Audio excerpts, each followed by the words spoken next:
Our mission at Otis College of Art and Design is to educate and empower artists and designers. We've been doing that for over 100 years. For the last 13 years, since 2007, we've been publishing the Otis College Report on the creative economy. Today, we plan to update that report and also expand the conversation.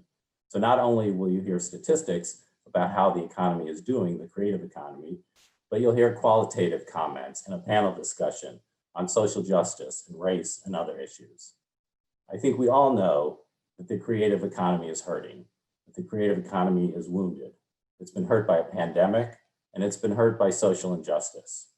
At Otis, we believe in the role of artists and designers to help heal this economy, to help heal these wounds, and help rebuild a healthier creative economy. So I'm very excited that you're joining us for this conversation. I have a few housekeeping details first. One is this is a live webinar. As you just heard, this session will be recorded and will be available on our website after the event. It is closed caption, which is provided. However, if you don't like closed captioning, you can turn it off on your monitor. We'll have questions and answers at the end of the program. So if you have questions as we go along, please type them into the Q&A box and they'll get to the presenters. We'll try to answer as many possible during the program. Now I'd like to introduce Supervisor Mark Ridley Thomas. I'm delighted to have him here on Zoom and also thank him as a sponsor of this event. Supervisor Ridley Thomas has distinguished himself as an effective leader and advocate for structural change for more than 2 million Second District residents. Supervisor Ridley Thomas authored and led LA County's unprecedented effort to end homelessness through Measure H. He's a board member of the LA County Metropolitan Transportation Authority, the Los Angeles Memorial Coliseum Commission, and LA Care, the nation's largest publicly operated health plan. We're thrilled to have Supervisor Ridley Thomas here and appreciate his leadership and support of the creative economy. Welcome, Mark Ridley Thomas.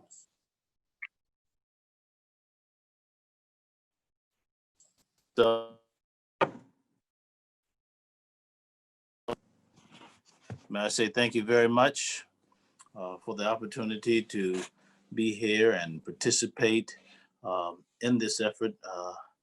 Mr. President, your remarks on our need to not only support the creative economy, one of our greatest assets in Los Angeles, but to make sure it's reflective of our range of assets, our diversity. And so I want to express my appreciation, as you have, for all those who have put a shoulder in to make this conversation happen. It's appropriate to give a shout out to Otis College for stepping up to the plate and being able to see through the current set of circumstances and to think broader, think deeper about how we partner in doing better work. I start with a statement that might be considered somewhat obvious, and that is we are on the cresting wave of a global pandemic, and only weeks removed from protest and response to the killings of unarmed African Americans that have awakened the consciousness of our nation. And amid an economic recession, not like we've had the experience of witnessing in our lifetimes, and during a presidential election that feels uniquely consequential in the health and well-being of our nation. And that is as polite as I can be, ladies and gentlemen, in characterizing this election and its outcome. And you might say it's amid a tsunami of change. Today's conversation is as timely as it is necessary. When we look at the creative industries, I think we think about this region, we see what is also the economic engine of this region. And we should never be unmindful of that, and we should never let others forget that. When we just reported in this year's report, and thank Otis College of the Arts for continuing to put that report out. People are paying attention. They should pay attention because it's updating us on the creative economy. And it gives an index of the power of the creative economy in this region and beyond in terms of output and labor income. Huge. And so when I talk about the creative economy, I think it should be appreciated. I view it as an opportunity to leverage assets, intellectual, physical, infrastructure, and geographic advantages when I think about the creative economy. And I tend to define it more expansively in terms of the arts, in terms of gaming, in terms of film and digital media. And I include in that then sports and entertainment, all working together to deliver increased economic opportunity, to increase the punch that is delivered. And so when you think about it here in Los Angeles County, just, it's a lot, more than 250 museums here and in the surrounding areas, close to nearly 400 digital media companies, and then the big 5 major studios, and close to 20 sporting venues and or auditoriums. You might say Los Angeles got it going on. Now we should just fully take advantage of that and leverage it for all the good that it can do. And each and every one of these categories offers an opportunity for underrepresented communities to plug in economically. And so it's not simply about economic development, it's about economic justice. It's not about opportunity alone, it's about equity. And therein brings the racial lens to bear as we seek to critique current realities. For instance, in relation to digital media, just look at the way young people, young creators in particular, have been able to change the way we communicate with TikTok and Snapchat. And then they've been able to monetize it. We're talking about real significant economic output for the region. And we should, quite frankly, do all that we can to support this in the way that it reflects multiculturalism. It's not static, it is dynamic. And it speaks to the diversity and the richness of this region. And frankly, ladies and gentlemen, this is one of the motivating factors in my motion to establish a Los Angeles County anti-racist policy agenda.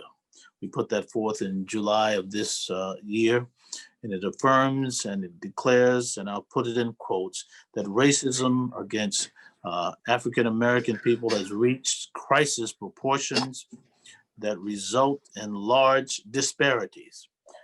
And obviously it's not limited to African-Americans, but it puts a fine point on it when we speak that language. And this is in many areas for which the county is responsible, not the least of which is the arts. So when you think about the Music Center, we need to bring an equity critique to bear. When you think about LACMA, bring an equity critique to bear. And some of these institutions are being intentional about it. The Department of Arts and Culture has an equity agenda against which its work is evaluated. I think this is very important. And I want to conclude by saying it's difficult in this time of economic downturn to think about cultivating the creative economy in terms of requiring it to double down on the framework that we've just articulated. But that's what we are required to do. That's what this racial reckoning conversation is about. And if we look around this virtual room, we see that LA County isn't at a loss for creative talent and energy, especially from those who are often defined as people of color. Diversity is our comparative advantage and our smartest, most effective path forward, in my view, means making sure we are opening up pathways, real pathways for those who have been traditionally underrepresented in these industries. And with that, I say thank you very much for the opportunity to be here to support Otis in his work and advocating for the arts as a fundamental feature of what makes us better, more humane, and all of that, in my view, is worth celebrating. I appreciate the opportunity. Thank you, Supervisor Ridley Thomas. And I would like to just add that your comments actually help crystallize this conversation, that we are, Otis College is building on a legacy of measuring the creative economy. And now today we're going to try to not only report on that, but speak to economic justice, the kind of justice that Mark Ridley Thomas was talking about. So thank you for those remarks. Indeed. I'd now like to introduce Adam Fowler. He's the Director of Research at Beacon Economics, who will provide a brief snapshot on the current state of the creative economy in Los Angeles. Adam leads the firm's work on film, television, and digital media. He also serves as a Director of Research at the UC Riverside School of Business, their Center for Economic Forecasting and Development. We're thrilled to have Adam here and appreciate all his work he and Beacon Economics does for Otis College. Go ahead, Adam. Thank you. Thank you very much. It's great to be here with you today. I'm going to go ahead and share a screen. Hopefully we are good to go there. So it's good to see everyone again. I was with you at the beginning of this year when we released the 2020 report. In the brief time allotted today, I want to take a few minutes to let you know where we are. I think next year's report, released in the early part of the year, probably will be one of the most meaningful and interesting in terms of really profound shifts we're seeing in the creative economy, really profound changes across a number of sectors in our economy, but especially the creative arts, culture, and related sectors. So today we're going to check in a little bit. Almost as quickly in January as we reported on last year's report, we began to see the COVID-19 pandemic take place, and some of our cultural industries were really the first hit. So much of our creative economy requires community, in person, gathering of folks in theaters, in music venues, and artistic spaces of all kinds. And so today we want to check in. I think all conversations about the economy, ways to make it more just and equal, are rooted in some sense in the challenges we face right now across most of our sectors. So briefly, I just want to talk about the nesting of the creative sectors that we report on for Otis College. So since the depths of the pandemic, really March and April, we've only seen about 38% of the jobs we have lost in the state recovered. Last Friday, we received our California September employment report. And what we've seen is that it's still about 40% of those jobs we've seen lost have been recovered. So when we looked at the September numbers last Friday, we see that there are about 1.6 million fewer people employed in California than were employed in February. That's a labor market contraction of about 2%. And nationally, it's been a little bit less, about 7% nationally. You can see leisure and hospitality there on the right, one of the hardest hit sectors, and where a lot of our creative employment takes place in those various broken out subsectors in that category. Interestingly enough, Los Angeles's unemployment rate dropped.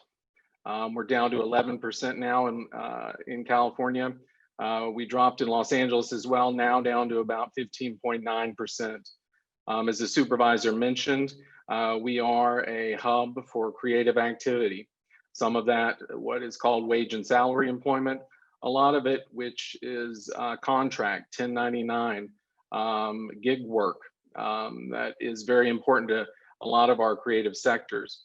We're still at about 16% here in Los Angeles. And one of the more interesting features we've seen in this pandemic is folks leaving the labor force. A lot of hypotheses out there about the nature of folks stepping away. So oftentimes the drop in the unemployment has been somewhat hidden, or has somewhat hidden the fact that unemployment only counts folks that are actively in the labor force. And in California, we've had about 900,000 folks that have left the labor force in that same period of time. So we've got a lot of slack, a lot of bodies that have been displaced. And it's important as we quickly go through our creative sectors to understand our 5 major sectors we report out on for the creative economy for Otis College: architecture and related services, creative goods and products, entertainment, digital media, fine and performing arts, which includes 7 important subsectors, and fashion. Now more than ever, I think we need to keep a laser focus that the economic consequences of the pandemic and their effect on arts are not overlooked. We're not only talking about concerts being canceled, theaters closing, galleries shuttered, but a real contraction in motion picture, television, other digital media content that has been suspended. When I last reported to you, we had about 1.4 million jobs, a little over 1 million in wage and salary, and a little over 400,000 in 1099 contract work across all those sectors. Taken as a total, as the supervisor mentioned, it's really a powerhouse. You're talking about 8% of our entire workforce here in California. In our last report, the Los Angeles County's employment in the creative industries represented about 38% of the statewide total. So Los Angeles, just simply in this region, was almost 40% of the total state creative workforce in our region here in Southern California. An important fact as we look to what's next. So we've seen a lot of headlines. Broadway is officially closed until June 2021. The Metropolitan Opera doesn't expect to reopen until next September. Both for Los Angeles and New York, the announcements of our arts, digital media, film sectors really translates into a self-fulfilling prophecy of challenges. Those enormous cultural and financial losses translate directly into tourism revenue, into spectator spending that funds our sales tax needs in the region, and a whole other fiscal important items that Southern California really relies on.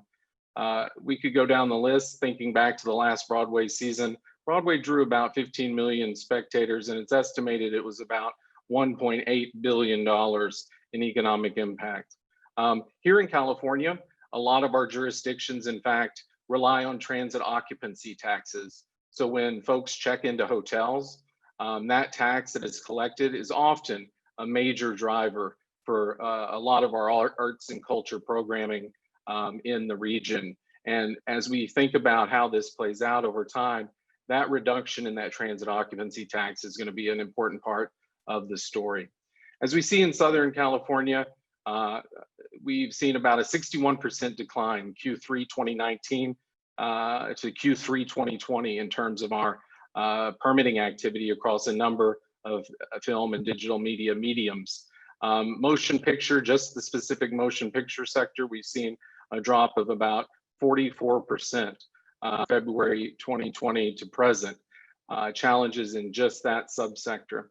Looking at our 5 major sectors we report out on for Otis, you'll see that really the COVID crisis has hit the hardest in the fine and performing arts, which includes visual arts, music, theater, dance. Those really depend, the business models really depend on live performances, ticket sales, bringing folks in.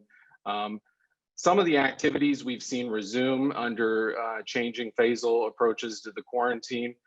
Jobs in arts and entertainment, recreation have begun to inch back, but still face a long road to recovery. Even with theaters, museums reopening, there's still a number of questions about consumer behavior in the continuing COVID world we live in.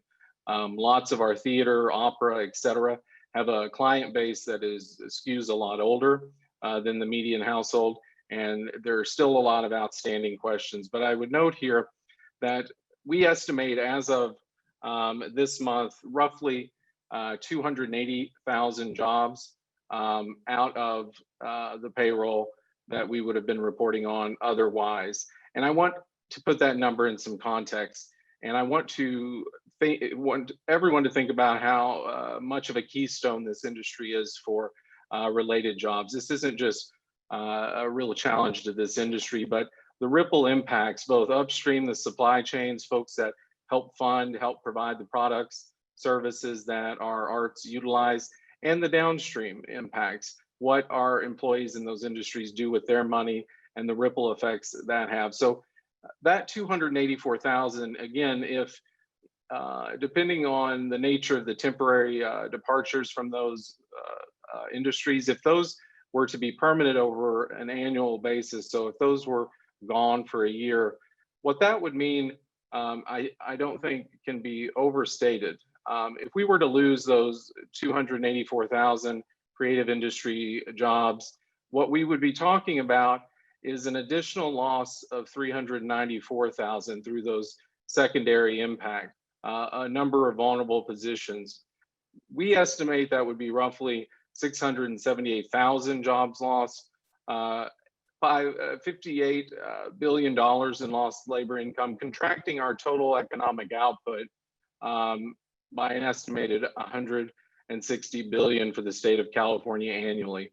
Thankfully, some of that consumer behavior can rebound, but not all of it can. So consumption of cultural and creative that has been delayed, that can be picked back up. That experiential purchase that can't be replicated will not, and so that economic activity is lost.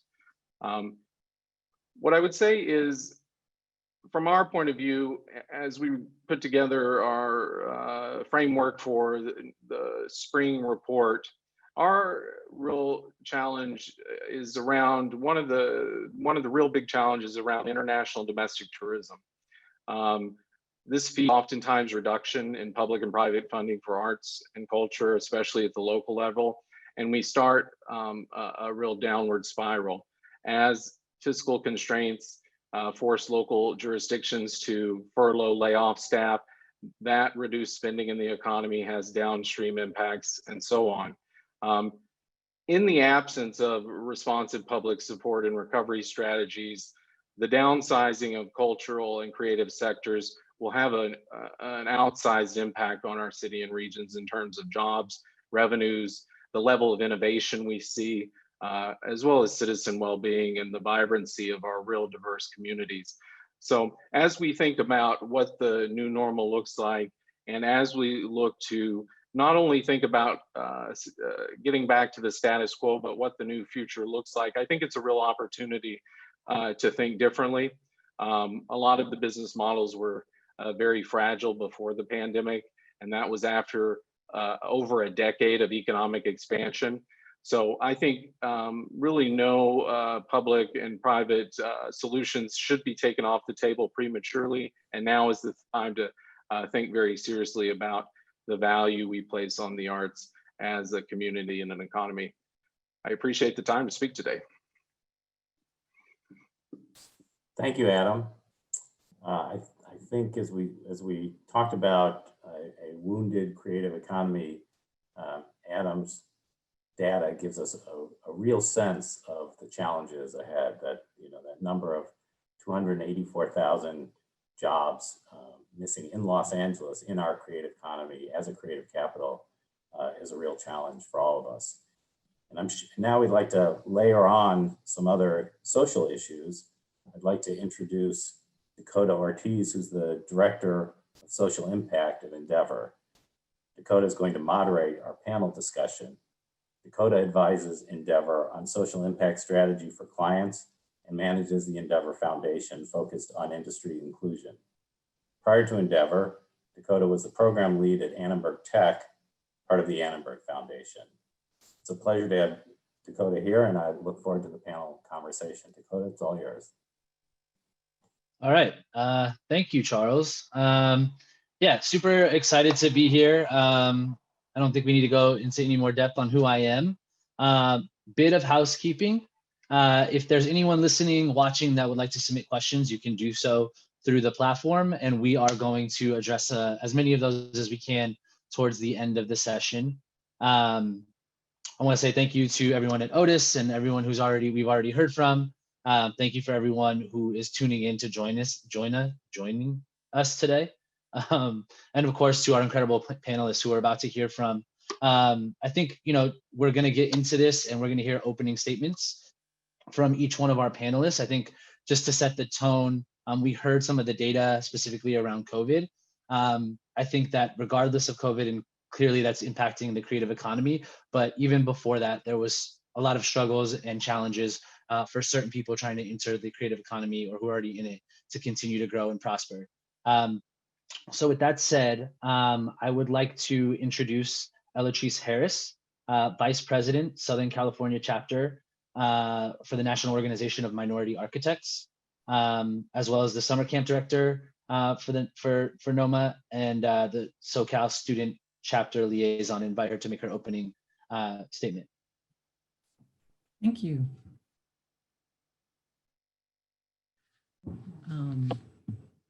Good afternoon. I'd like to thank Otis College of Art and Design for the invitation and the opportunity to be on this panel and speak. I'd like to thank you for your work in this area of critical and regular examination of the ways in which creative industries are key drivers for the larger economies of California, Los Angeles, and the world. Also, thank you for your observation of the other factors that may need to be included in this economic equation, as I am sure our goal is to get a clear view of the creative impact on the economy at large. The architecture sector of the creative economy seemed to have been on an upward trajectory before COVID-19. Even in this pandemic and the apparent health and economic challenges it brings, architecture services, the largest of this sector, has had little impact since the pandemic, with the reported 4.4% decline from the earlier report this year, pre-COVID. Now, under normal circumstances, we would say that we are the lucky ones, especially looking at the other sub-sectors in our section, which have been hit extremely hard.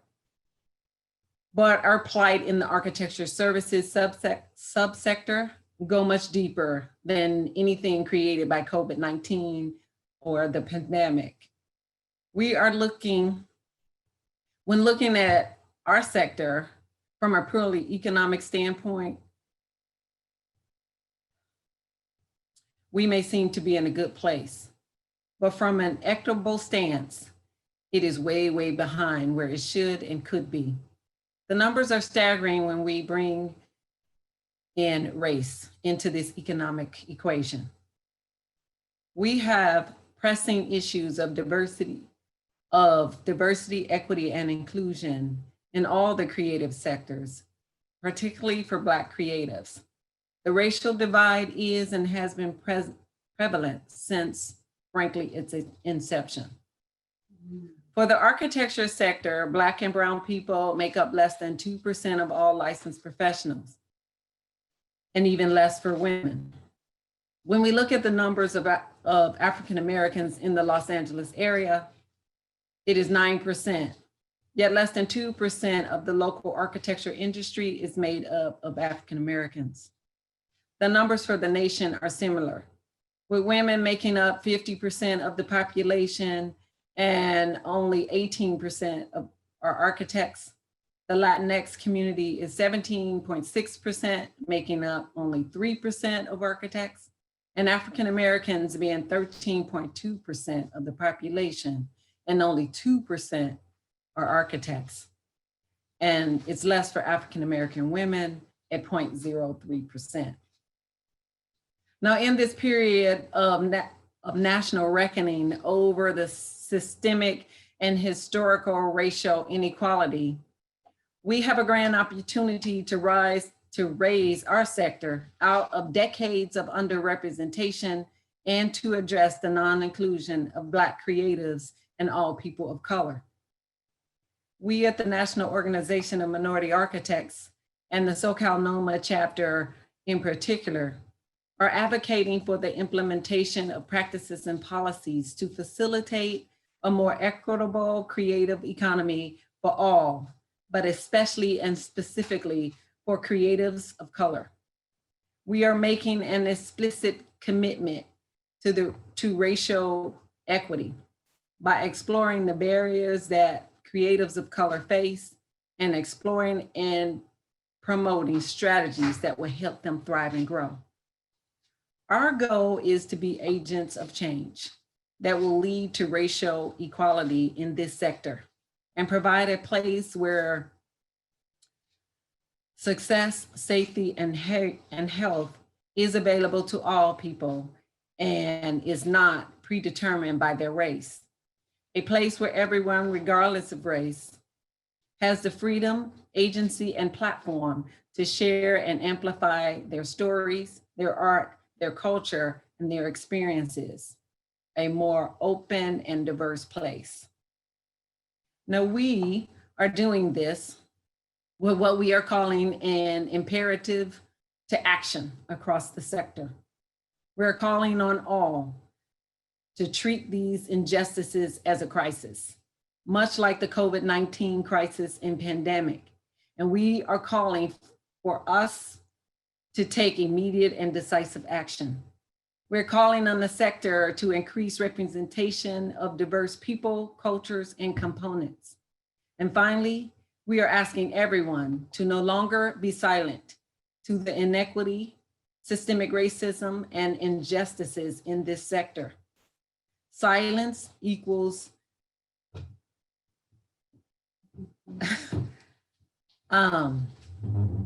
complacency, and we each must be accountable to value a diverse profession. We are offering programs that introduce, promote, and encourage participation in this sector at 4 levels. We have created a programming pipeline into the profession at these 4 levels with programming, events, activities that promote diversity, inclusion, equity, and excellence. The first core programming is our project pipeline, summer camps and boot camps and workshops geared to introducing the profession to middle school and high school students. The second core programming is geared toward college students.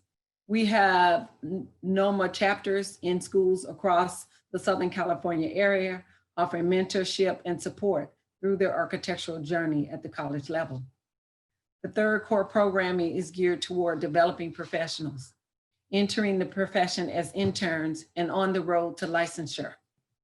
The fourth and final programming section is set up for senior practitioners, firm owners, and sole proprietors practicing architecture in the Southern California area. Our mission at the national and local area is to promote and champion diversity within the design profession by promoting excellence, community engagement, and professional development. Thank you. Thank you very much. And I hope that in our conversation, we get into some of those things that you're referring to, and hopefully some more solutions as you were sharing that you're working on directly. Next up, I will invite Francis Roberts, Head of Creator Partnerships at Snap Inc. to join us. Francis oversees relationships with digital native talent, supporting content opportunities for creators on the platform, and identifying opportunities to develop Snap's creator shows, and Snaps Originals. Francis, welcome.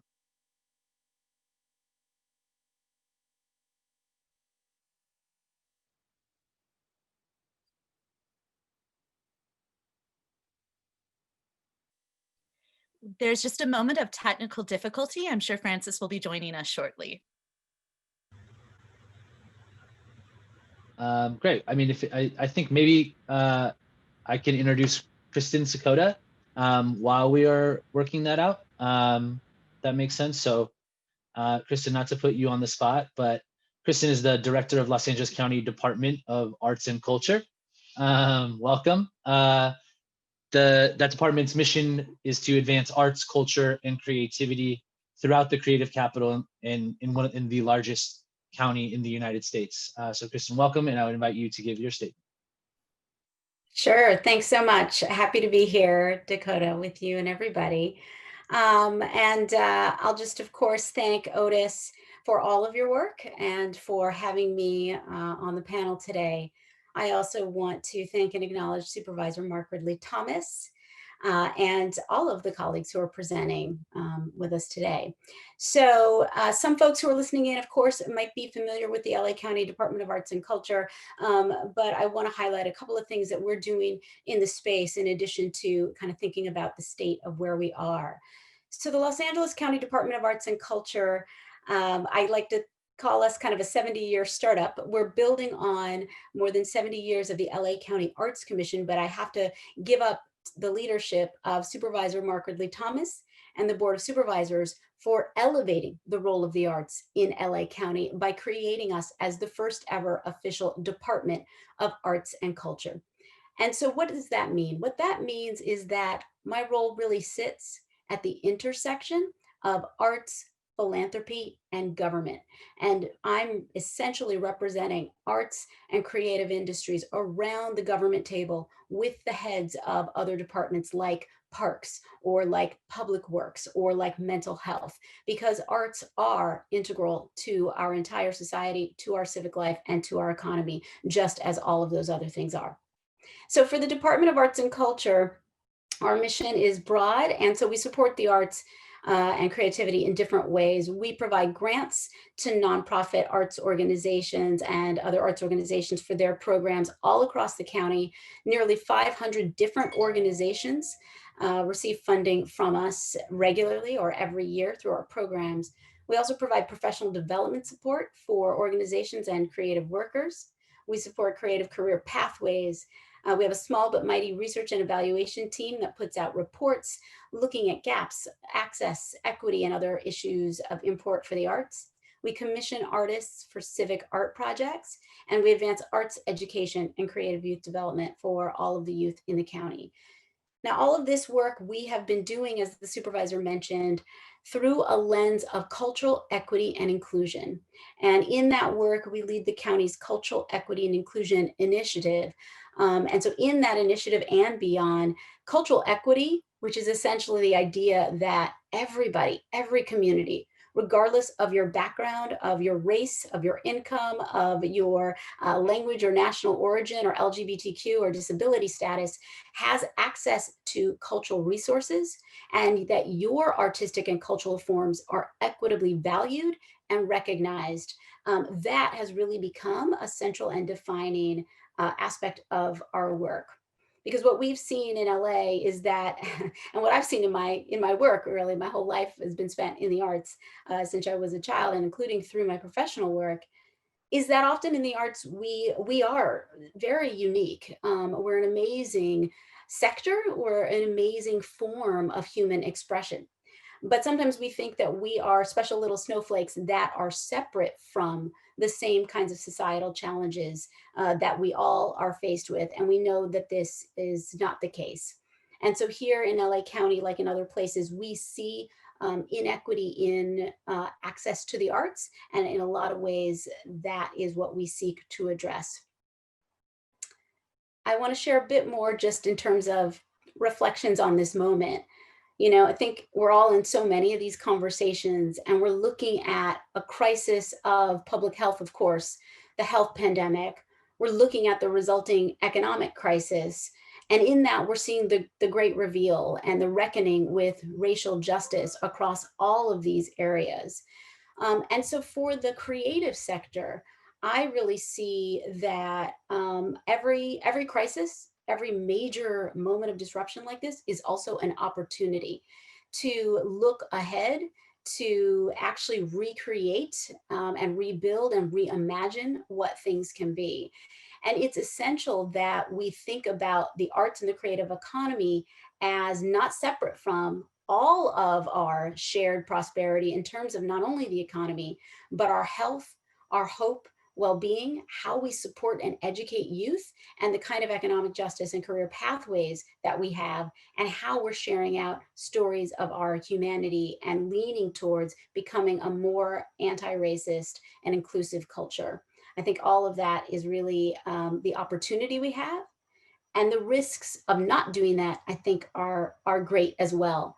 What we're seeing in the data we track on COVID impact, mostly we're focused in terms of our data collection on the nonprofit space. So what would be, a lot of those are under the fine and performing arts sector in the Otis Report, but they can cross all digital media and film and other sectors, but mostly looking at the nonprofits.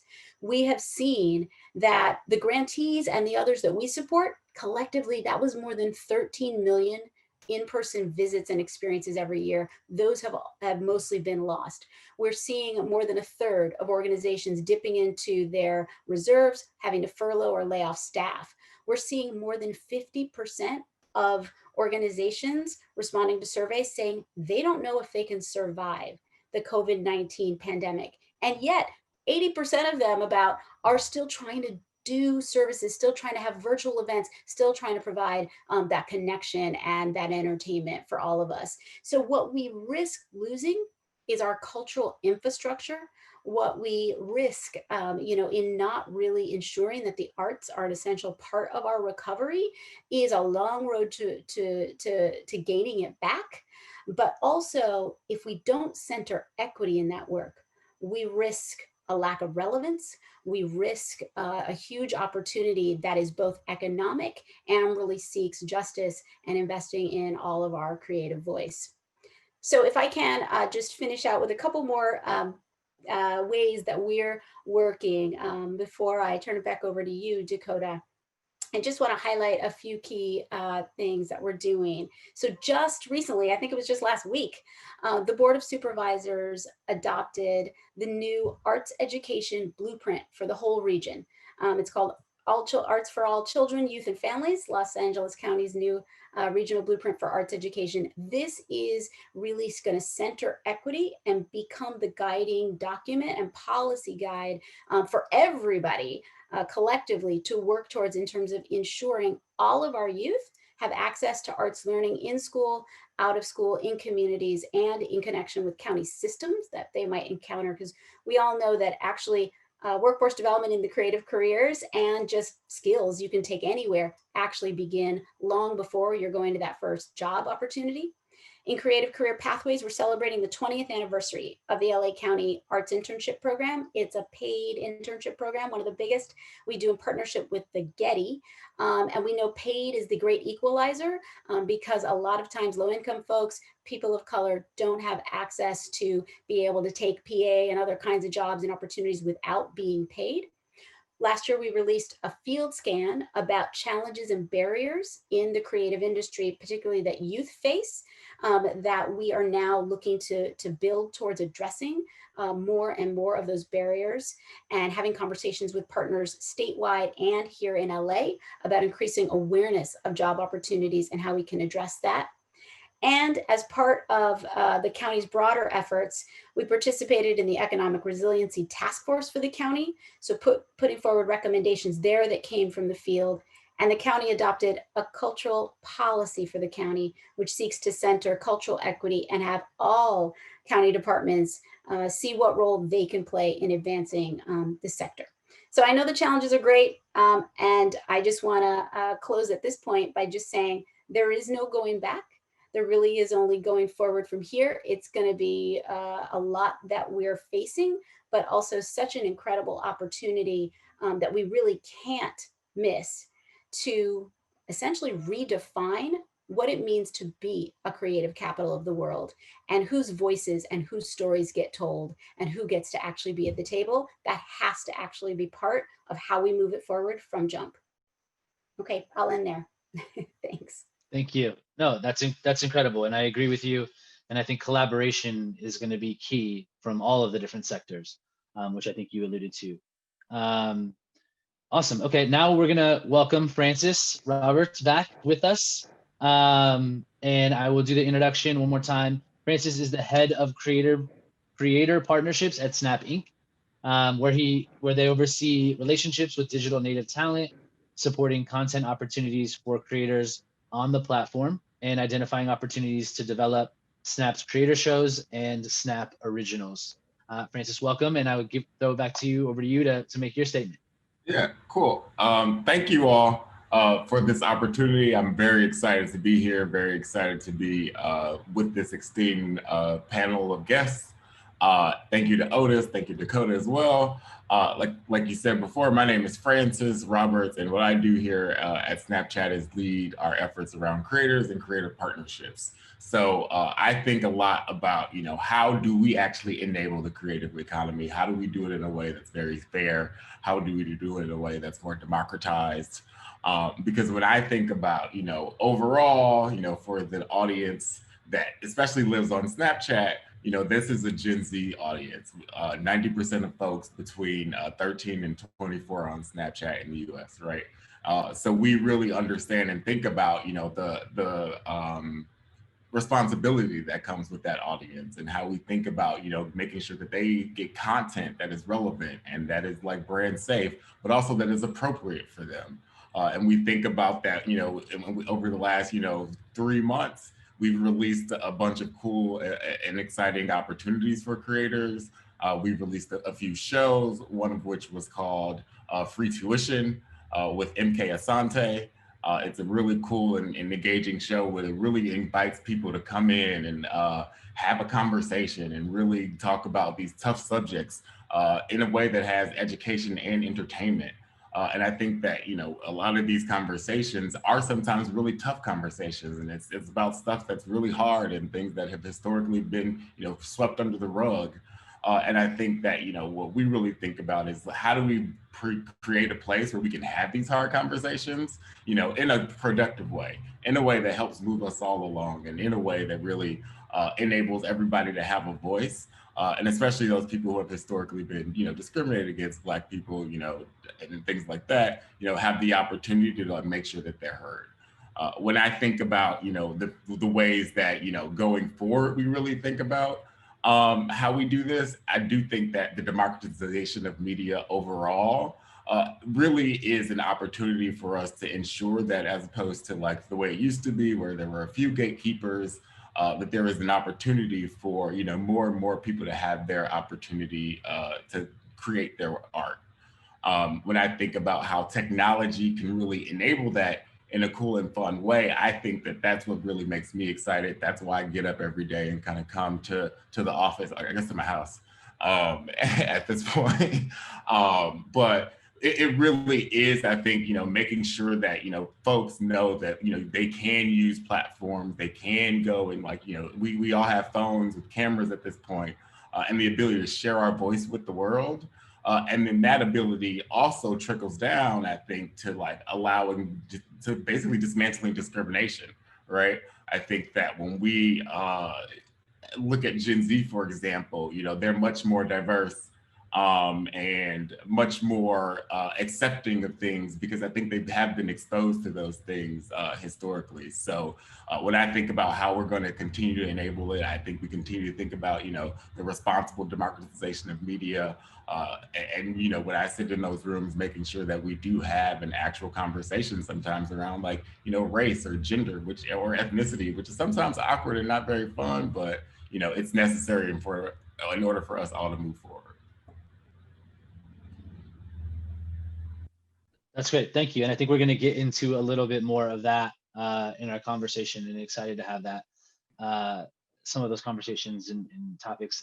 Now we are going to welcome Lauren Anderson with us, who is the head of content for IMDb TV and Amazon Studios. IMDb TV is Amazon's free ad-supported streaming service, and Lauren oversees all programming for IMDb TV, including development, production, licensing, research, and strategy. So I will allow you to make your opening statement, and thank you so much for joining us, Lauren. Thank you, Dakota. I'm so glad to be here. As everyone else said, this is such a great event, and so thanks to Otis for hosting and for inviting me to join. And I've learned so much from all of the panelists. So I had some familiarity with a few of the panelists, but really got to know them a little bit more in our prep sessions and reading more. And it's just great. It's great to be a part of the conversation. So the thing that I wanted to, I think the first thing I should do is maybe explain what IMDb TV is, because I'm not sure everyone knows. And so it's funny sometimes when I do things, it's like IMDb TV, an Amazon company.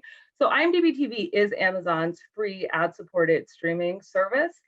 It's new, so it's okay if you've not heard of it. It's relatively new. We launched in January of last year. I wasn't even at the company when the service actually launched, but we made the decision at the end of last year. My time is a little bit off. At the end of last year, to really expand and to create original content and to enter the market as a service that wants to be competitive with some of the best AVOD services out there. And so we're thrilled. I, along with my co-head, we, as you said, head up content and programming, and so focused on research, strategy, et cetera, and have loved that work for the last few months. And as I was thinking about my opening statement and what I wanted to cover, those that preceded me have covered so many points so well and so articulately. So I think what I'll do is maybe just try to fill in a few of the other things that I was thinking about. And I think in particular, what I've been thinking about as we're building this company, because one of the things that's been interesting for us is that we were basically launching a business. So again, the service had been around, focused on licensed content, but as we expanded into originals and are starting to have announcements and really build ourselves out, then we really have been launching a business inside of this very challenging period. And that has been its own thing. I mean, there are times when you want to complain, but you can't complain because, I realize how fortunate we are to be doing what we're doing.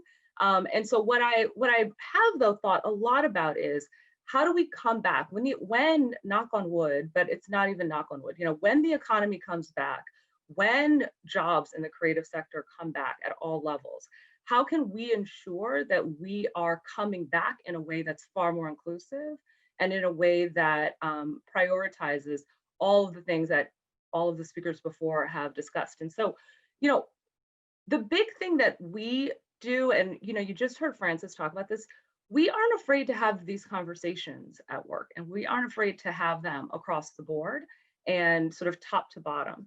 And I think for us, it's huge because it means that we're not allowing ourselves to continue doing the same things. We really are aware of what are the opportunities, where are our misses, and how do we, and in particular, I'm talking about at IMDb TV, how do we create our business the way it should be? How do we create a service that prioritizes inclusivity from the beginning? My colleagues and my team have heard me say many times, I don't want to play catch up. I don't want to be in a world where a year from now we're saying, oh no, we forgot to do this. Oh, what? That's not who we are. That's not what we do. We invite everyone in at all times, and we want to make sure as we're coming out that people are clear that that is our focus and our priority. And so what that looks like for us, again, a lot of it has to do with being willing to have the challenging conversations. A lot of it has to do with being willing to challenge the status quo. I mean, we are part of a larger industry. And so the issues that we're facing are issues that are industry-wide, countrywide, worldwide. And so being willing to challenge some of the thinking, some of the models. I'm reminded, friends of mine know that I think a lot in quotes and in song lyrics. And so, but I'm reminded of a quote that's attributed to Albert Einstein. Maybe he said it, maybe he didn't, but I'm sure, we've all heard it. problems can't be solved at the level of consciousness from which they were created. And so, we have to be in this place. And it's one of the things that makes me really encouraged about the conversations that we're in right now, that even though sometimes the ways in which those conversations express themselves can maybe be clunky or can be, they can be awkward for people. The fact is that we're having the conversation means that our consciousness is raising. And I think that that's so critical if we are going to move to a better place. And so, so having those conversations, I think, is sort of step number one. For us, then the second thing we do is, like, we are all willing to do the work all the time. So I do know that the other thing that comes up a lot, and that definitely came up this summer, but it continues to come up. It's not just the summer. I mean, I think that's the other thing about these conversations, is that they're new for some people. They're not new for everyone. They're not new for me. They're not new for my family, for my friends.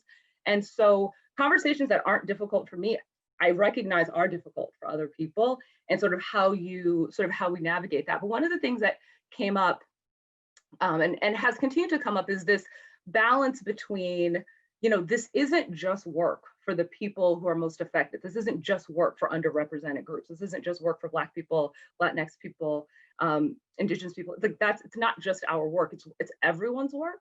And so what that then means is that I think sometimes there is, how do you balance bringing everyone into the conversation, but also fully recognizing, I raise my hand every day and say, it's not just my work, but it's also my work, and I really care about it. And so it does not bother me when I am pulled into these conversations. I want to be pulled into these conversations.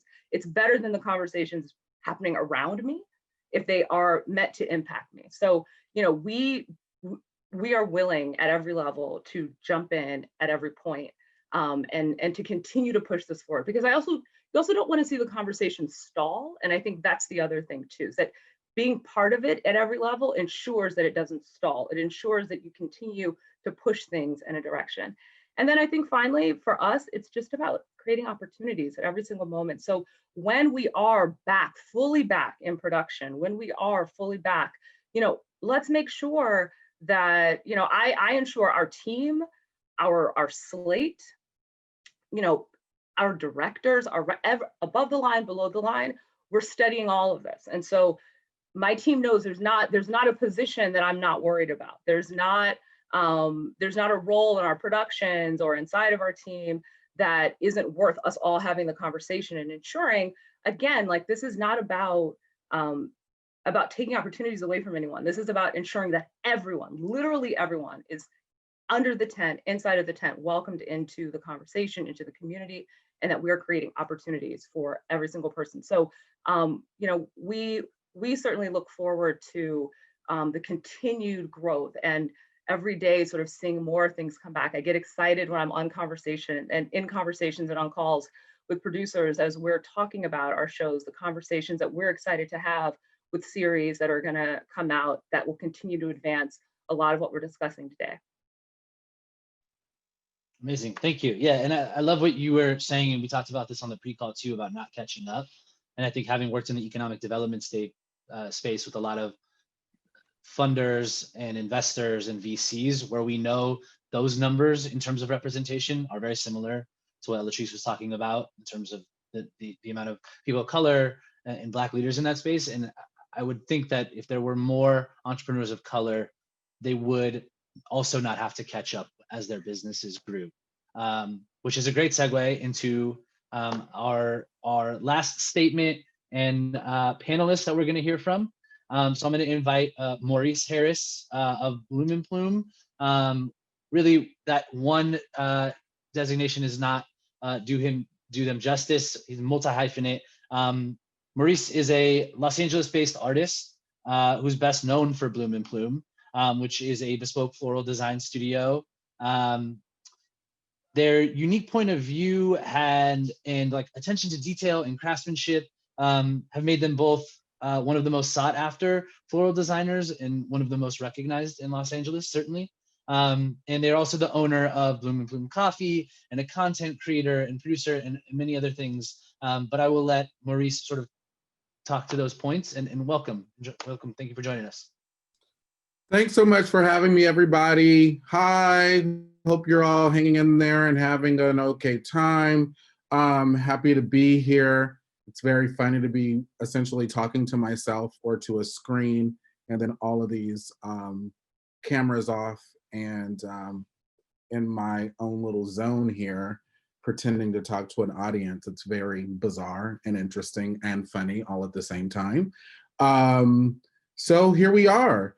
I am an Otis alumni. We're here, brother. We're here. We're here.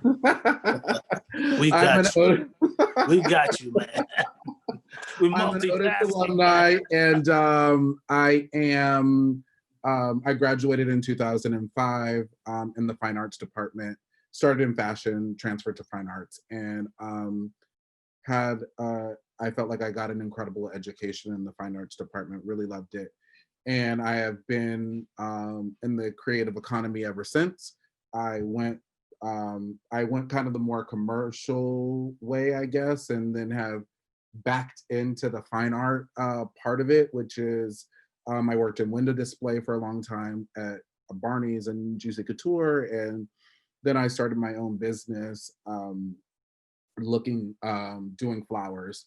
I have since grown that business. I've opened a coffee shop. I have a show on the Just Died network as of yesterday, Quibi. But I thought my show was really good, but nobody will ever see it now. That's not true, because I kind of own my show now, but I did that. And so I think with what everybody is talking about, I think where I add to the conversation is I really am in the weeds on the ground floor of what it looks like to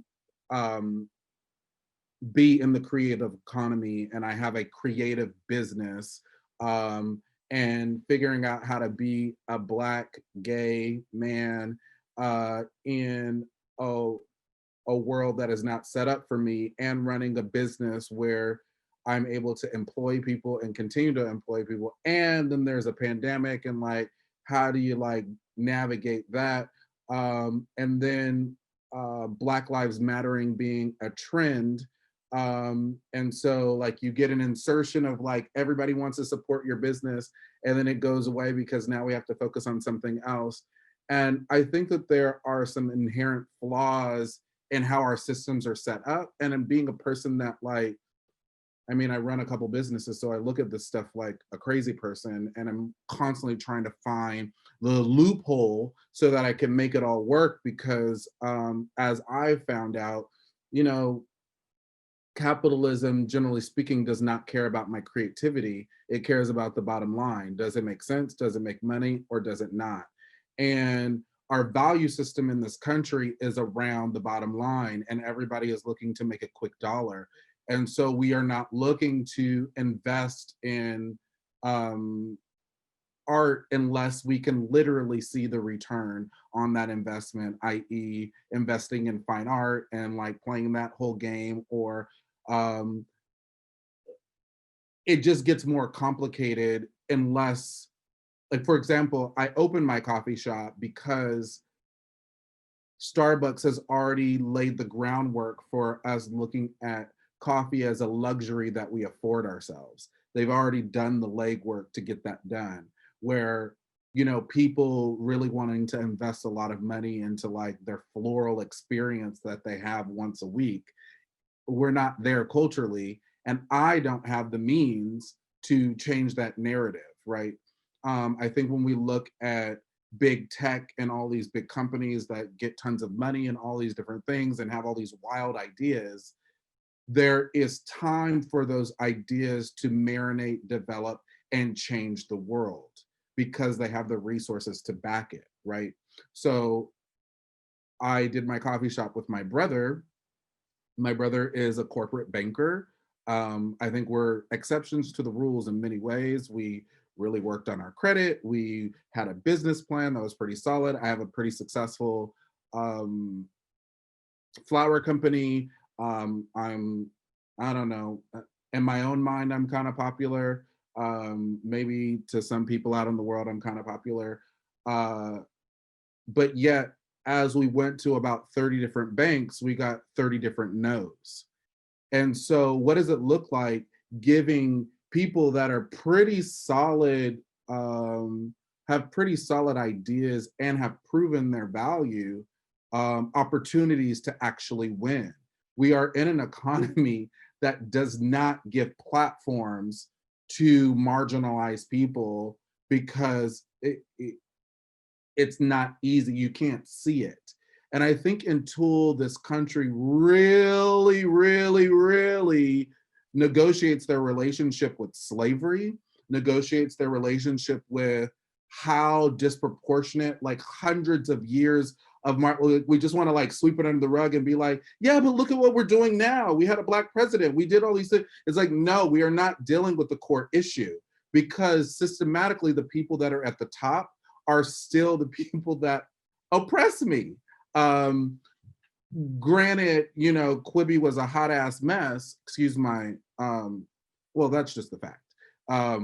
But, you know, I had an excellent show on that. I had a phenomenal show on that network. And I say that with confidence because it had to be, otherwise they wouldn't have bought it. Because I just don't get easy opportunities. Like I have to be charismatic, I have to be smart, I have to be clever, I have to be interesting, I have to be very talented, I have to be able to like have celebrity guests, I have to be able to like deliver something amazing. And when I was looking at the shows that were getting or automatically granted season 2s, they really didn't have, only one of them I can vouch for had a lot of substance to it. But like a show like mine needs true investment.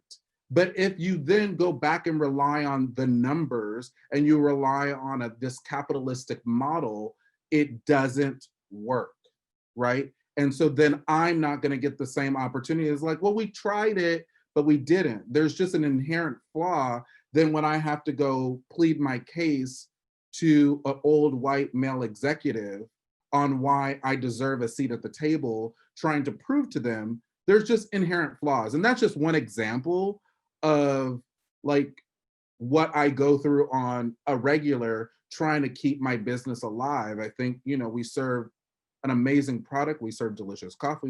It's beautiful. It's all the things, but yet our runway is so short. And if anybody knows about like flying planes, you can't really take off on a short runway. You need a lot of space. You need to be able to get momentum. And I think the way that funds are distributed, I think the way that grants are even like distributed, all the hoops and turns that you have to jump through to possibly get those, makes it really exhausting as hardworking people that are already at a disadvantage to try to win and equal that playing field. So I think this conversation is really interesting from that standpoint, but I also think that we're in a place where it's more than having interesting conversations. People in power have to get very uncomfortable with their status quo in order to make the necessary changes for people to win. Because there's literally like, I genuinely don't mean this in a cocky way, but there is just no reason why I don't have better opportunities with the way that I work and all the things that I do, except it whittles down to access, it whittles down to my color, it whittles down to all of the systematic things that I would imagine most people in this virtual room understand. And so I'm not an exception to the rule in that way. It all comes back to the same. It's like, why am I taxed super high when I'm a marginalized person just trying to get it off the ground, but like we can't get these things going? So anyways, I'll stop talking, but the point that I overarchingly think I come from as a person that's in it, is that the people that still are the puppet masters hide behind numbers, hide behind taking actual calculated risk, and don't actually want to do the hard work to get uncomfortable to actually make the changes that need to be made. Thank you, Maurice. My first question was going to be to you and sort of ask you, well, let me pause for a second. One, I just want to reiterate, I'm going to ask some questions. I'm going to point them at some of our panelists. It's a discussion, so everyone jump in for sure if you have something to add. And also for those of you viewing in this virtual room, you can submit any questions to our panelists or for anyone that's been on the panel via the platform. So, Maurice, you pointed out a lot of, I think, the gaps, right? Or the perceived gaps. And those are really failures of the system, right? For certain people, because the system has been set up to support white supremacy over a long period of time, right?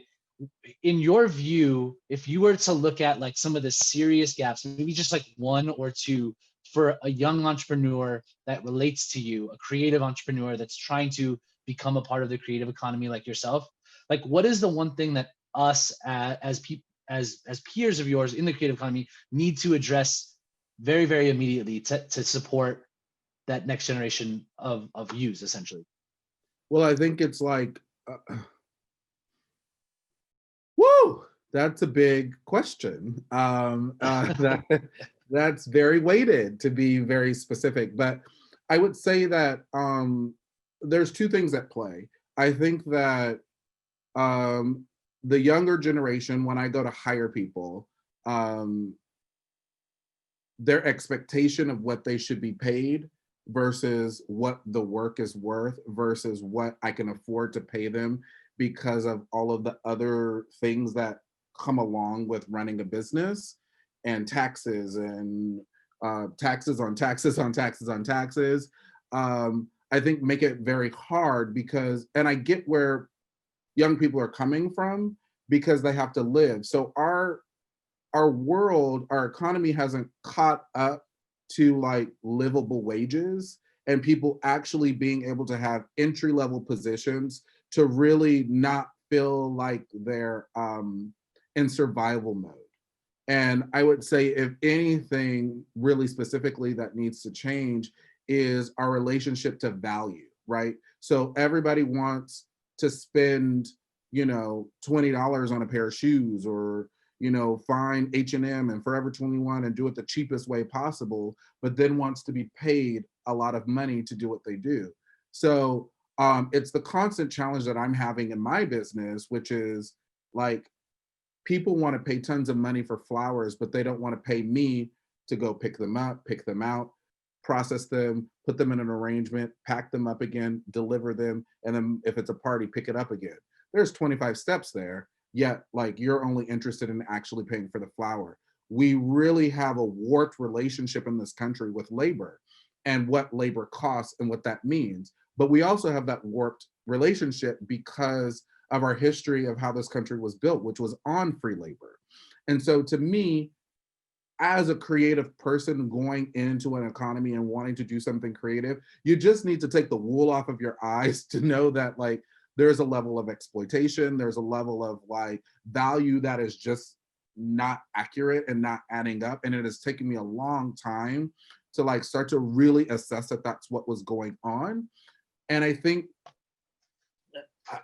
I don't know exactly how we do that, except that as big companies go to hire smaller companies or individuals, they really do pay like rates. Like, so I think, so I'm talking out of both sides of my mouth here because I also think the other part of that is, young people don't like necessarily, young people like I'm super old or something, but people are not putting in their 10,000 hours to get to that excellent level, to Right. get all the accolades from that.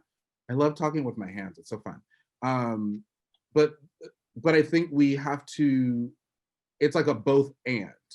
It's like people Right. need to lower their expectations, but also people need to make it where people can live and learn. It's so rare that you can go and get an internship. Like, who's able to get internships? Who's able to, like, why are there unpaid internships in the world anymore? Like, that is absolutely nuts. Like, they should all be paid because who has access to those internships? Who has the means to just like go and travel the world for a semester? And, I've been in survival mode since I graduated from high school. And I just had to like figure it out. That didn't give me a lot of room. That didn't give me a large margin of error. So to young entrepreneurs, young creative people that are wanting to do this, it really is, there's no way to sugarcoat it. It's a scrappy game and it's really difficult, really hard. and good luck. Right.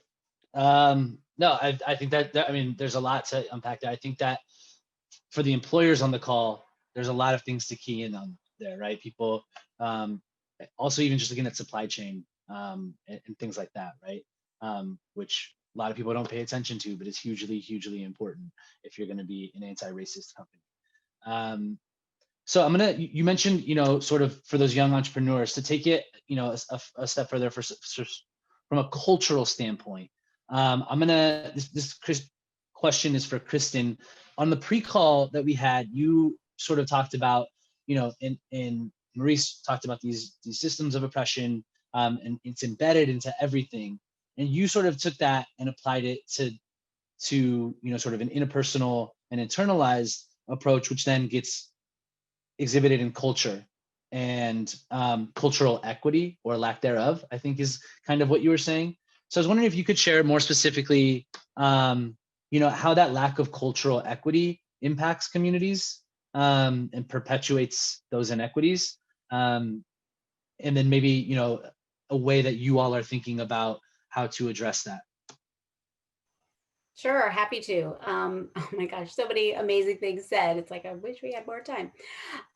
Yeah, so I mean, I think that it's important that as we're talking about not only arts and creative economy, but as we're talking about the role of race and systemic racism, to just, it's been called out a lot already on this call, but this is something that is systemic. So it's built into so many of the systems that we're operating in, whether that's the capitalist system or your hiring or your structure, the economy, right, whose labor is valued and in certain ways. But it is also something that's embedded into our culture.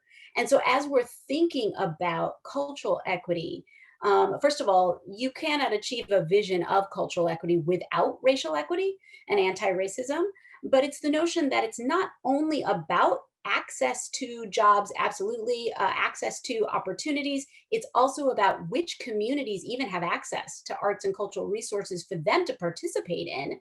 And it's about looking at what artistic and cultural forms get valued and get shared out. So, in the sort of more fine and performing arts space, for example, a lot of the bigger, larger budget organizations that predominantly across the country really get the majority of funding in arts philanthropy, often they are traditionally European focused kinds of art forms, symphonies or, ballets. And all of that is great. And by the way, you should know I started studying ballet at age 4 and dancing professionally. And that's actually how I got into this game. But it's like no one really stopped to realize that they're sort of huge opera, these huge companies with hundreds of millions of dollars. And for those forms that actually are themselves culturally specific in some ways when you think about it, but specific to a Western European frame, whereas other forms that are viewed as culturally specific in terms of people of typically tracking along race,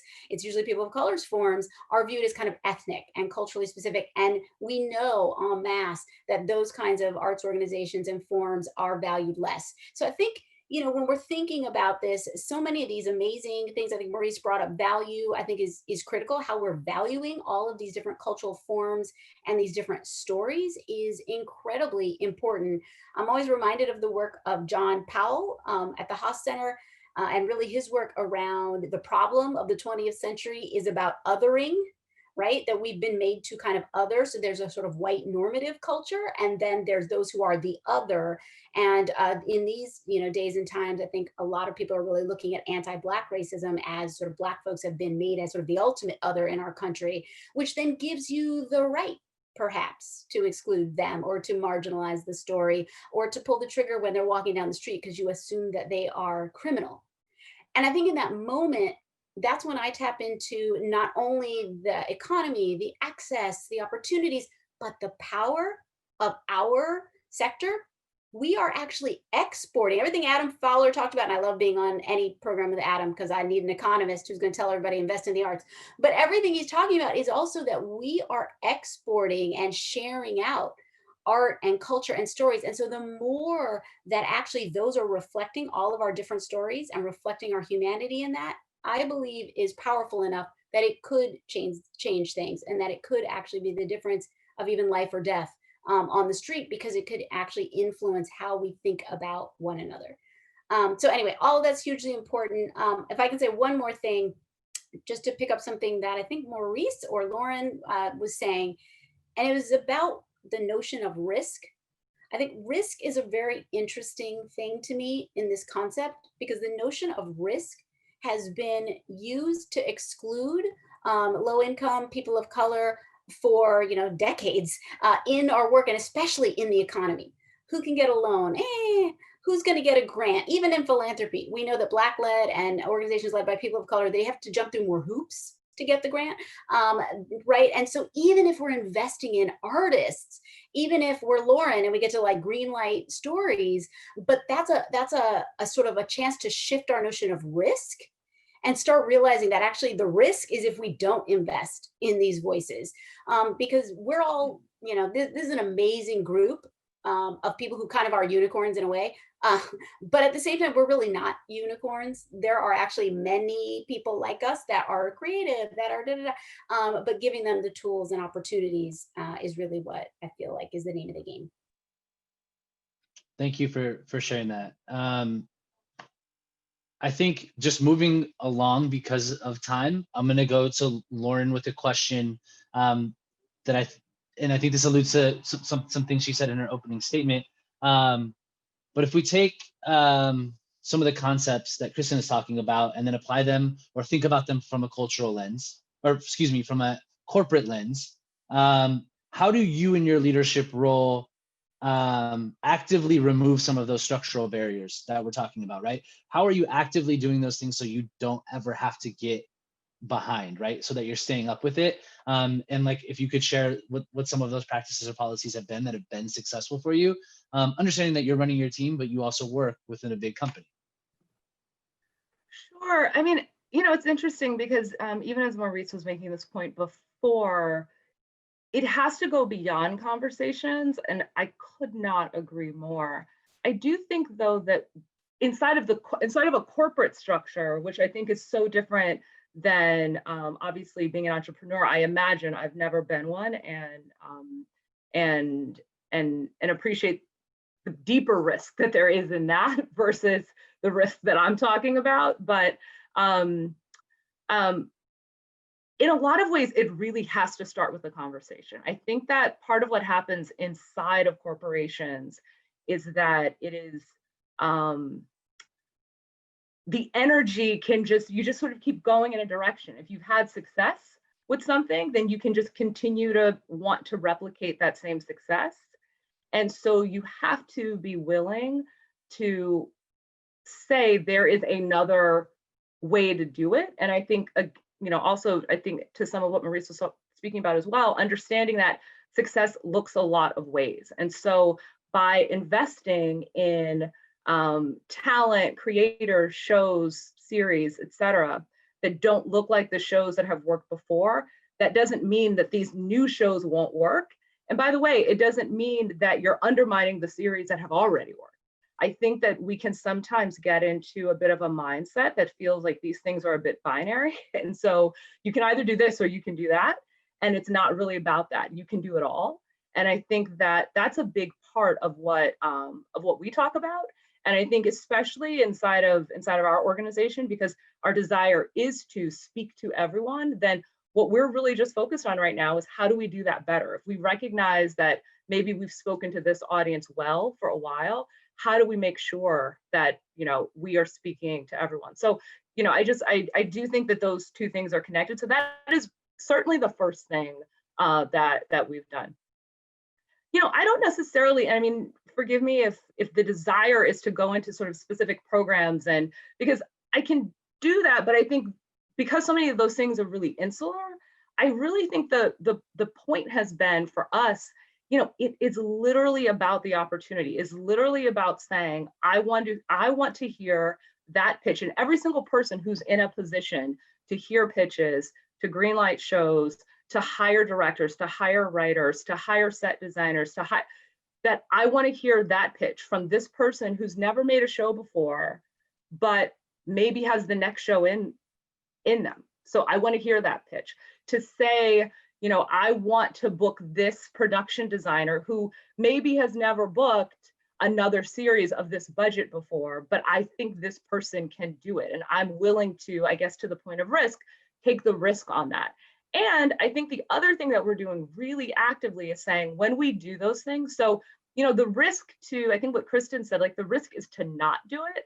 But the thing that we can't do, and this is what we're super focused on, is you want to set people up to succeed, right? And so if you're in a situation where, all right, maybe this person hasn't created 10 hit shows in the past, or maybe this person hasn't worked with this budget before, how do we make sure that they're surrounded by a lot of resources that are going to set them up to succeed? Because we had a situation very recently where I said, well, every time you don't give someone an opportunity because they haven't had it before, then 5 years later, when it comes back up, it's, oh, well, they've never done it, but they've never done it because no one has given them the opportunity. So those are the things that we think about every single day. And then I think the other part of it is understanding that when you're bringing new voices, and they shouldn't be new, but when you're bringing people into whatever this structure is, whatever this system is, you have to apply different rules around marketing, around advertising, around publicity. It's all of it. It's not just one piece of it. And so that's the other thing that we're taking very seriously, this idea. And again, I'm speaking as my role as, you know, I consider myself at the core creative executive, but I'm speaking in that role. So to say, it's great that I can hear pitches. It's great that I can pick up a series, but let's also make sure we're focused on how do we specifically market that series in a way that's going to speak to the customers and the audience and the viewers we're trying to reach. How do we market that product? How are we reaching out? And so all of those things have to happen. It's not just one piece of it. Every part of the system has to be engaged on that, in that sort of in that effort. And I want to just piggyback off of something that you're saying, which is, I think that the other thing that ends up happening is that it's like all pressure is on when you're given that opportunity, that if you fail or you don't do it, they're never giving you that opportunity again, where it's like, no, like other folks have had decades or literally hundreds of years to kind of nuance and figure out how to do some of these things that just seem like, oh, I just kind of naturally do this. No, if you've never been in that realm, and it's taken me a very, very long time, trial and error, to figure out how to run a luxurious business that I didn't even know I started, right? Like, I didn't know flowers were that luxurious. I didn't know I had to speak a certain way with clients until like I got called out, or then I like have to pivot quickly or have to do this. But I think luckily people gave me another chance in a lot of ways in that area. But I think when it comes to like media or pitching or whatever, it's just like, oh, well, that series didn't work. Well, no, we need to dial it in. We need to give it another chance. We need to tweak it a little bit so that then it can actually be successful. We do need to market it differently. We do need to put more into it because we have lacked in this for so long. I kind of think about that idea a lot too, you know, when thinking about like, you know, Black excellence, right? And it's like, you know, kind of marketed as this like amazing, great thing, but I'm like, actually Black averageness is what makes us like the ability to be human, right? Allow me to be normal. Allow me to like, you know, like I don't have to always be so excellent because like I've had to be every time because I'm the only one in the room. So of course I'm above average because like I've had to work 13 times as hard to like be there. But like real humanity, when I think about it, is allowing people to like just be normal.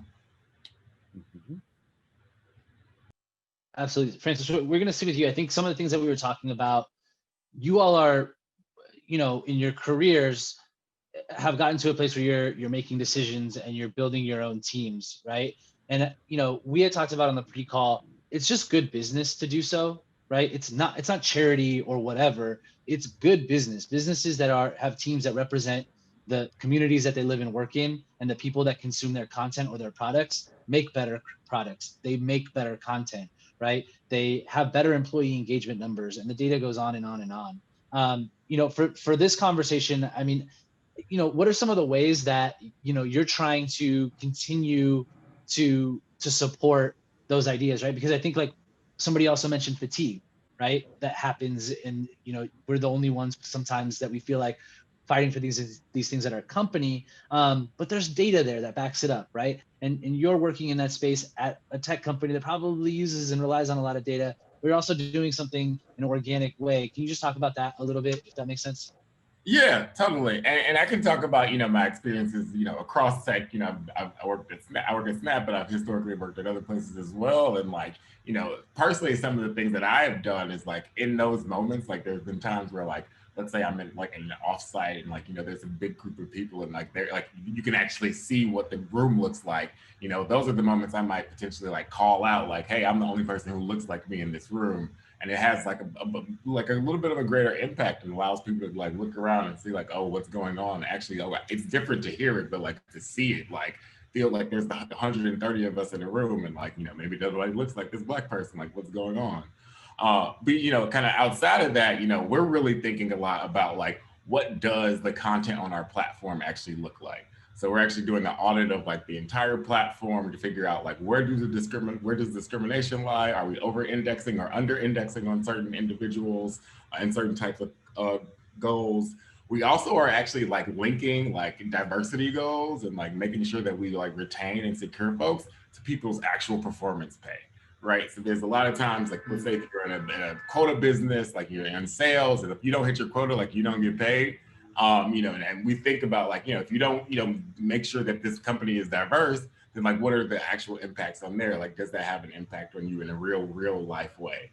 And then I think the last thing that I'll talk about is something that, Maurice kind of talked about is we are making sure that everybody who is in our headquarters is paid a living wage. So regardless if you're in our headquarters, you'll make $70,000 a year, no matter what your job is at a minimum. Because, at the end of the day, when we talk about the actual impact of discrimination and racism, it all does come in a lot of ways boil down to economics, right? Slavery was allowed to continue because of economics. The Commerce Clause was what they kind of discussed it in that way. So, at the end of the day, if we don't have economic empowerment, then we don't have the ability to actually move forward. So ensuring that across the board, we're making sure we're living those values is really what we're thinking about.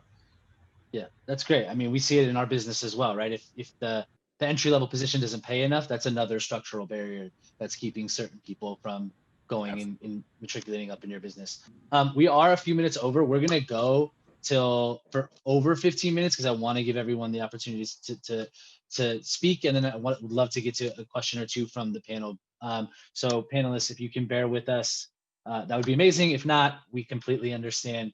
But I wanted to get my last question, pointed question, was for Latrice. As we think about this in structural barriers, there's a lot of those that are in the hiring process and in recruitment, right, that exist. I think if you look at labor data, everyone talks about, oh, we want technical skills and we want technical skills. But at the end of the day, I think people are getting hired because of their quote unquote soft skills, which I think leaves a lot up to implicit bias in what people are really attracted to in that regard. So, in your work with young people at the camps and in supporting the chapters around, minority architects, how are you seeing these things come up when young people are looking to enter into the workforce? How are you coaching the next generation of people in the creative economy to thrive and get into the careers that they're looking to get into? Yes, well, we look at this as we have a two perspective view on this because we have to, or we look to combat racism in our industry on all fronts.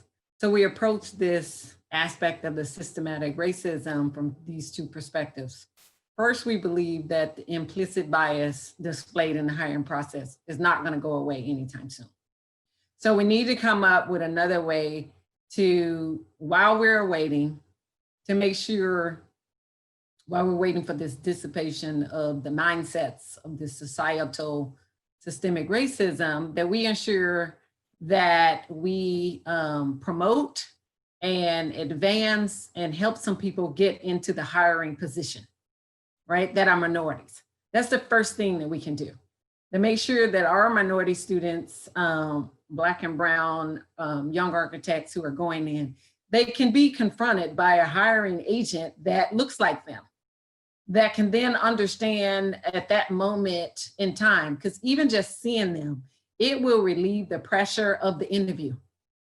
And it will give them an opportunity to shine and let their true nature come through. Because all of us on this panel know that when we have gone into an interviewing situation, especially in the architecture community, that we were already taught that our work needed to be, better than grander and greater than anybody else before we can even get that interview. So we're in there now, and the pressure is on, like some others were mentioning, that we have this tremendous weight of the community on our shoulders. And we already know that we will probably be the only one, once we get on the other side of this hiring process, in that firm or in that company. So that's the first thing we're doing, is making sure that we are working to get someone in that position that is doing the hiring. The second way or perspective that we have is that we're doubling down on our efforts to make sure that all candidates of color seeking employment in this sector, in this industry, are equal, if not more qualified than any other candidate. So we do that through our summer camps. We're introducing this profession to kids at a young enough age that we can mentor and guide them through the process. They can have the foundational classes and information they need to choose this as a career path. And then we are having resume and portfolio workshops, making sure that every student of color going in front of one of these hiring agents has the material to present themselves in a way that makes them the best candidate. We then encourage them, we mentor them, we work with them through this process, and then we find places for them to be hired so that they are not confronted with this bias hiring situation. We actually go in before and set up situations for them that they are already the candidate, so that they will bypass that completely. So that's what we specifically are doing in Southern California for our candidates in this hiring process, until the societal mindset catches up with this bias in the hiring process. Thank you. That's incredible. And I know that a lot of companies are trying to do some similar things, but I don't know that they're quite going as far as you have. And I think that there's definitely some more for someone in my position to dig into on the ways that you're doing that. I want to get to a couple rapid fire questions in the last 5 minutes here. Obviously, the audience has stuck with us, I think, and probably learned an incredible amount. I think Kristen might have mentioned, it's not the first time a lot of us are having these conversations, but certainly there are things that I have never discussed or talked about that I've learned on this call. So I appreciate everyone's insight for that. One of the questions that came up, I think is a great one, in terms of building your credibility, whether it's an entrepreneur or as a professional, is what are your thoughts potentially on the financial literacy and access to that? The person who writes in says, it's incredibly hard to feel like owning a business as a person of color is a possibility when it's difficult to even understand how money truly works. And perhaps this is me adding to that. That seems like another sort of barrier to access that I think we confront. But if anyone wants to jump in and answer that. There are a lot of nonprofits that actually work with that. The company that we got the nonprofit that we got our SBA loan through was Pacific Coast Regional Bank, and they work with people of color, and they educate you on everything from how your website needs to be set up, how your bank account should be set up, how like all the different forms and documents that you need to like even qualify for an SBA loan, because it's a very elaborate process. I am a true creative. I also have a business brain, but like I definitely lean more on the creative side. And so I actually think leaning into your strengths is very important, which means don't try to take all that on. My first business is a hot mess because I didn't know how to do that. And we've just been cleaning up the whole time, where I partner with my brother, who is a corporate banker, who has financial literacy already. Like that was an important component So if you are going to do it on your own, take your time to really educate yourself, or Google YouTube University if you have to. Like, all the information is kind of there if you really seek it out before you dive in, because it really does. My brother kind of warned me, but it really gets hairy and crazy and messy. And as a creative person, my brain doesn't work that way. And so I think when we went down the other road and I started to clean it all up, it made a lot more sense to me.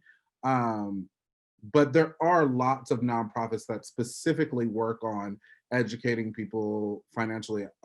Actually, our coffee shop, when we were still available, we offered financial literacy classes to people as well, because I think that it is one of those roots that we all need to figure this out.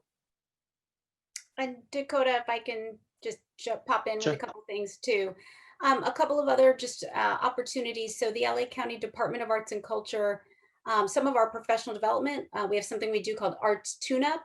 And it's basically artists and other creative workers can come, and there'll be different folks talking about different things. Lately, we've been partnering with the LA County Department of Business and Consumer Affairs because they have some programs that support financial empowerment and support, creating a small business. I would also say there's an organization who's a grantee and sort of colleagues of ours, Center for Cultural Innovation, CCI. They've sometimes done great programs for like cultural and creative entrepreneurs, so looking there. But I would also just say there is truly, on the bigger picture, a role as well for folks who sit in public policy seats as we think about how we support small businesses and how we support the creative sector and creative entrepreneurs. And just because I want to make sure somebody says it on this call, vote also, right, on November 3rd. One of the things on the ballot is getting rid of the ban against affirmative action.